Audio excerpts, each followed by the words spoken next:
Kawaki is about to awaken his final form to become the true apostle of destruction. Or more like, he already has. But this premature awakening could be his very downfall. Join me today as we deep dive on this topic so we can further understand the situation. But first, let me say, you guys absolutely went crazy on that hype button last video. I think we got an over 100,000 hype points last video. And if you don't know what hype points is, they basically allow you guys to push the videos out to more like-minded fans of the Boruto series for more exposure. So if you rock with the videos and of course want to see the channel grow to 20, 50, even 100,000 subscribers, you all have the power to help me make that happen. So if you could hype the video real quick and of course leave a like, that would be awesome. I'm really grateful for everyone who ever showed me any kind of love. Even leaving a simple comment is more than I can ever ask. Thank you for your support. But anyway, let's get into the video. I'm gonna start this off from the beginning, because to really understand this, we gotta realize why Kawaki's even in this position. Naruto's well-being has slowly started to deteriorate Kawaki's mental state, encouraging his current greed for power, because powerlessness is his worst fear. And right now in the story, he's as powerless as he was before he regained the Karma Seal. When he first got the Karma back, that was when his fear subsided, because in his eyes, he had enough power to protect Naruto. It was proven when he defeated Momoshiki and demolished Code. At that moment, he became the strongest. All of Naruto's enemies were at the mercy of Kawaki. Now we fast forward to the present, we're in the same exact position we were in about 40 chapters ago. Kawaki's helpless, feeling unable to protect Naruto, and because of that, his worst fear is creeping back up on him. Because to him, his worth as a person just measures up to how strong he is, not who he is. With the emergence of the Shinju, you introduce monsters that's stronger than any foe that the world has ever seen, stronger than Momoshiki and Code, the people who previously threatened Naruto's life. And what makes it worse is that he knows that Jiraiya is targeting Naruto, in which he first found out in chapter 6. So right off the bat, the Shinju came into the story and instantly triggered Kawaki's anxiety, because they're after the one thing that gives his life any meaning. Kawaki's seen it, not once, but twice, that his current level of power wasn't enough to protect his purpose. So with each encounter, that fear is constantly growing. The first time around, it was just simply Jiraiya stomping on him. That was the first realization that he couldn't come close to hurting Jiraiya how he is now. So he was in an even tougher position, until Boruto came along and introduced a way for Kawaki to gain power. He gave him hope that he would be able to protect his purpose. You know who Kawaki reminds me of? He reminds me a little bit of Haku, one of the first antagonists we were ever introduced to in the Naruto series.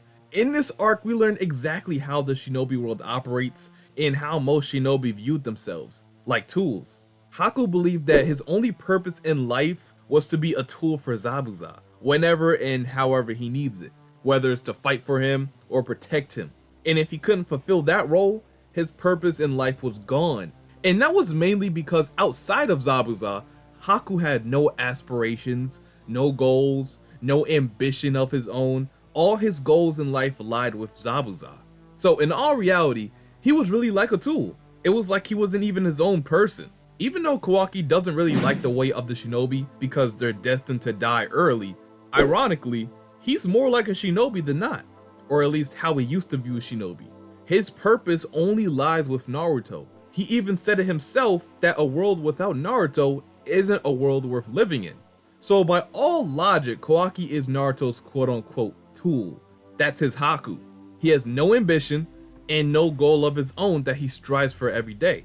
So we gotta all understand, what Jiraiya is threatening to take away from Kawaki is his identity, his will to live, his purpose. The only way he knows how to protect his reason of living is through power. Kawaki grew up in an environment where power was granted to him through scientific means, via the Karma Seal. He never had to work from the ground up like Naruto.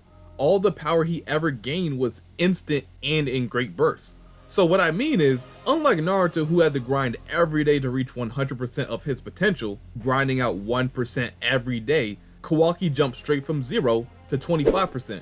Then 25% to 50%, and so on. So this is the main reason why he appeared so weak post TIMESKIP, compared to everyone else who've been training and honing their craft. Kawaki always knew if he needed to get stronger, there would be a way. And as you guys can see, not even 25 chapters later, he surpassed everyone who'd been training their ass off for 3 years. How long is that in their universe? Maybe a week or two, if that. So when people say, oh, Kawaki's a karma merchant, or he's got all his power given to him, even though that is true, it also fits his character. Like I said, he was never going to train for his power. Ikimoto knew going into TBV VORTEX that Kawaki was going to lack power compared to his peers, but he always planned for him to catch up and even surpass that power in a click of a button. So now with Kawaki's new awoken power, he decided to battle against Jura. But in this battle, he knew, and we all seen with our own eyes, that Kawaki's current level of power wasn't going to be enough. He wasn't holding back in his fight against Jura. Every strike, swing, and blast was him going at full power. And as you can see, Jura just brushed it off like it was nothing. And the conversation with Amato didn't help either, because in this conversation that took place in chapter 27, the latest chapter of Boruto, they were looking for any potential weaknesses that they could exploit for Jura. But Amato just comes right out and says that there's no way he has any weaknesses. In fact, he might even be impossible to kill. Immortal, if you will. And when he said that, you can see in Kawaki's face, it's like the life got sucked out of his body, because he's starting to accept reality. He knows that this might not be possible for him to do, at least not by himself. But he still knows that he's beatable. That's why he won't give up. As someone who fought Jura and looked like he gave him the most trouble out of everyone so far, he can see that it's possible to beat him, but it's not possible unless he gets stronger or he gets some type of help.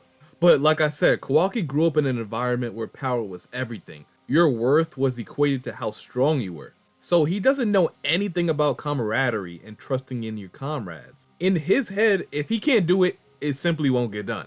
Especially now because he views himself as the strongest because of his new power-up. But now he knows it doesn't mean anything. So continuing on with the conversation, when he says he needs more firepower, Amato strongly suggests that he doesn't take this route for his own well-being. That's where Amato screwed up, because Kawaki doesn't care about himself. Never did. All that matters to Kawaki is protecting his worth as a person, and that lies in protecting Naruto. So as long as he does that, he doesn't care what happens to him. I mean, he even offered to unalive himself when all the threats were gone. So that should just tell you how he sees himself, as a tool. So basically, the rest of the conversation is just Kawaki telling Amato that he has to do whatever he says because he still holds the reins over whether he sees his daughter again or not. And even if his body breaks down in the process, this power is needed and he won't think otherwise. So he's commanding Amato to hand over Isshiki's true power, because last time, it appears that out of fear that Kawaki's body wouldn't be able to handle it right away and self-destruct, Amato held back on releasing Kawaki's true power, which means the limiters are still on Kawaki's body. Kawaki told Amato to place all his bets on him. Either he kills a Shinju and he sees his daughter, or he dies and the planet dies anyway. So you might as well take the gamble and throw all your chips in on Kawaki being able to beat Jura. So this is where it gets really exciting, because Isshiki's power is immense. Even in Jigen's body, Isshiki wasn't able to access all of his power because his body could just barely withstand it. That's why when he got pushed to a certain point, his body literally started to break down. He was incompatible with Isshiki's power. But Kawaki is another story. Even though Amato is right to be concerned for Kawaki and his body breaking down, I mean, he still needs him to be able to see his daughter. But at the same time, there's a reason why Isshiki chose Kawaki specifically as his next vessel. He not only had the right compatibility, he was also young enough to be modified into the perfect vessel for the Karma Seal. So if there's anyone that should be able to withstand all of Isshiki's innate power and ability, it should be Kawaki. My only concern is his Otsutsuki percentage. Right now as it stands before Ishiki's death, Kawaki stood at around 80% Otsutsuki. The rest of Ishiki's genetic data disappeared along with his soul. So because of this, I think there's a potential scenario where Kawaki would have to accept and become 100% Otsutsuki in order to survive taking all of Ishiki's power. So yeah, believe it or not, that could be a potential limitation that Kawaki will have to bypass in order to receive this new power. And we take a look at the story. Right now, before the chapter ended, it said that there was a time skip a few days into the future. So that means things are going to be already in play. Boruto getting his new sword from Sumire, and Inojin mastering his new jutsu. So if Kawaki did get his limiters fully removed, then the next time we see him fight, he should be fully powered up. But if you was to ask me what I predict from this, I would say we're actually gonna see Kawaki's new power next chapter. But his body will have major problems withstanding Isshiki's power at first.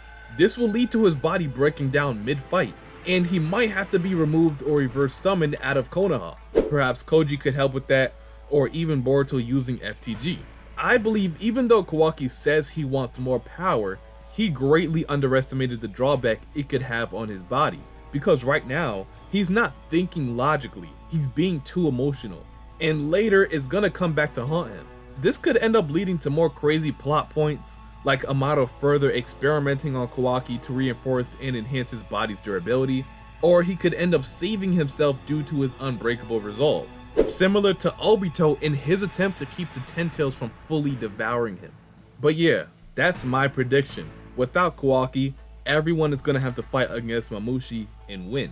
And might I remind you, the reason Kawaki is so valuable in a battle against the Shinju is because he has Sukuna Hikona.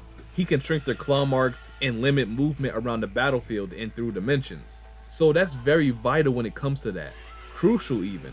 But because of Kawaki's ignorance, he's gonna have a very important character development arc coming up. And it won't be pretty for him. So I wanna know what you guys think. Do you think this plan to awaken Kawaki's full power will backfire on him like Amato says? Or do you think he'll be just fine without any worry at all? And if you think he'll break down, what will transpire from it? Will he have to be carried away by Boruto or someone? Will Koji rescue him? Will Amato scientifically modify his body again? Let me know what you all think in the comment section below. And without further ado, if you enjoyed this video and wouldn't mind seeing more like this in the near future, go ahead and like the video, comment, subscribe, and turn on post notifications so you get notified whenever I upload or go live for chapter spoilers. And don't forget, we're experimenting with the hype feature on YouTube right now, so be sure to hype the video if you haven't already. I really appreciate it. But anyway, until my next video, I'll see you boys and girls later, and I'm out. Peace.